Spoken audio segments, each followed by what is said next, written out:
আসসালামু আলাইকুম রহমতুল্লাহ। কেমন আছেন সবাই? আশা করি সকলে ভালো আছেন। আজকের ভিডিওটা মূলত যারা স্টুডেন্ট কওমি মাদ্রাসায় তানজিমুল মাদারিস দিনিয়া বাংলাদেশ অর্থাৎ কওমি মাদ্রাসার আন্ডারে তানজিম বোর্ডে যারা 1447 হিজরিতে পরীক্ষা দিয়েছেন বা ইতিপূর্বে পরীক্ষা দিয়েছেন, রেজাল্ট শিট এখনো পর্যন্ত দেখতে পারেন না, রেজাল্ট বের করতে পারেন নাই। তো আমি আপনাদেরকে একটা সুন্দর একটা প্রসেস দেখিয়ে দিচ্ছি। খুব সহজে আপনি নিজের রেজাল্ট নিজে দেখতে পারবেন। এটার জন্য আপনাকে মাদ্রাসায় যেতে হবে না, কোথাও যেতে হবে না। তো একদম ইজিভাবে শুধুমাত্র আপনার প্রবেশপত্রের ভিতরে দেখবেন ওখানে রুল নং যে লেখা আছে, সেই রুল নংটা দিয়েই আপনি সুন্দরভাবে দেখতে পারবেন। তো কিভাবে দেখবেন? আমার কমেন্টে আমি একটা লিঙ্ক দিয়ে দিব, সে লিঙ্কে ক্লিক করে আপনারা খুব সহজেই দেখতে পারবেন। শুধু সেখানে রুল নম্বরটা বসায় দিবেন, খুব ইজিভাবে দেখতে পারবেন। তো কিভাবে দেখবেন চলুন বিস্তারিত আপনাদেরকে সরাসরি স্ক্রিনে দেখায় দিই। হ্যাঁ, তো কিভাবে বের করবেন আমি আপনাদেরকে দেখাই। সর্বপ্রথম আমরা কম ব্রাউজারে চলে যাব। আমি আমার এই ভিডিও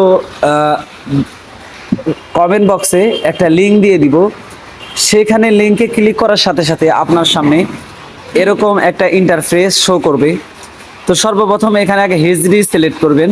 তো আমি হিজরি অটোমেটিক সিলেক্ট করেছি, আপনার ওখানে অটোমেটিক নাও থাকতে পারে। আপনি সর্বপ্রথম হিজরিটা সিলেক্ট করবেন, তারপরে রেজাল্ট আপনার যে একটা দিয়েছিল প্রবেশপত্র, সেখানে রোল নং আছে, সেই রোল নংটা এখানে ইংরেজিতে দিয়ে দিবেন। তো আমি রোল নংটা কপি করে নিয়েছি, আমি আমারটা বসায় দিলাম। বসায় দেওয়ার পরে এখানে দেখুন ক্লিক করুন, ক্লিক করবেন, খুব সহজেই আপনি পেয়ে যাবেন। তারপরে এখানে আরও কিছু তথ্য আছে, কোন বিভাগটা দিবেন। আমি যেহেতু তার বিভাগটা জানি না, আমি একটু বিভাগটা জিজ্ঞেস করে নিই।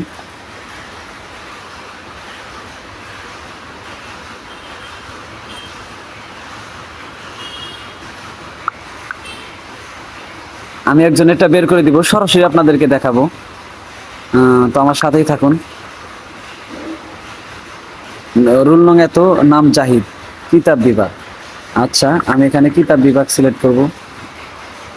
দেখেন আমারটা কিন্তু দিয়ে দিছে অলরেডি, আমার এখানে বিভাগের প্রয়োজন পড়ে না। রুল নং দিয়েও সরাসরি আমি বের করতে পারছি। এ দেখেন জাহিদুল ইসলাম, রোল নং এত, শাহজামাল পিতা। এই যে দেখেন এখানে পুরো কিন্তু সে কোন সাবজেক্টে কত পেয়েছে মোট নাম্বারে দেখেন। না হাবিমির 31, 16 মেয়ারাতে আমেল 8, পাঞ্জে গানা এত, মানে এ টু জেড আপনি কিন্তু খুব সহজে বের করতে পারবেন। বিভাগগুলো সিলেক্ট করবেন আর খুব সহজে বেরিয়ে আসবে। আমার এখানে বিভাগ সিলেক্ট করার প্রয়োজন পড়ে নাই, শুধু রুল নাম্বার দিছি, বের হয়ে আসছে। তো এইভাবে চাইলে কিন্তু আপনারা খুব সহজেই বের করতে পারবেন। তো আরও এরকম ইম্পর্টেন্ট ভিডিও দেখতে অবশ্যই আমাদের সাথেই থাকবেন। ধন্যবাদ সকলকে। আর কিভাবে এটাতে ঢুকবেন, কমেন্টে লিঙ্ক দিয়ে দিব, সেই লিঙ্কে ক্লিক করলে এরকম শো করবে। শুধু সেখানে আপনি হিজরি এবং রুল নাম্বারটা সিলেক্ট করবেন, একদম সরাসরি ইজিভাবে বের হয়ে আসবে। আমি লিঙ্ক সেখানে দিয়ে দেবো ইনশাল্লাহ। সকলে ভালো থাকবেন, সুস্থ থাকবেন। আল্লাহ হাফিজ।